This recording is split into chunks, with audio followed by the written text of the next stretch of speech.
Tak, ja módu milujem od narodenia, ale profesne to bude 20 rokov. Začínala som ako módna stylistka a potom, keď som sa vypracovala už na level, ktorý sa mi páčil, tak prišli deti a s nimi samozrejme úplne iné povinnosti. Takže začala som sa venovať sociálnym sieťam. V tom čase to boli ešte blogy a Facebook a až neskôr prišiel Instagram, odkiaľ ma väčšina ľudí pozná.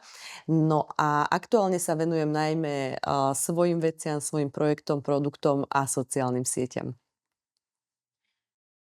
Nie, bola to veľmi dlhá cesta, tak ako myslím si, že väčšina žien, kým sa dopracuje k jednoduchosti a minimalizmu, som si prešla aj ja rôznymi obdobiami, rôznymi štýlmi, tým, že som sa pohybovala v modnom prostredí, kde je veľa podnetov, tak, naozaj ani ja som nebola voči nim imúnna, čiže obliekala som sa rôznorodo a možno až tá presýtenosť ma viedla k tomu, že som si začala veľmi striktne vyberať a aktuálne je môj šatník veľmi, jednoduchý. Určite áno. A už som aj zaradila a konkrétne je to kožené sako.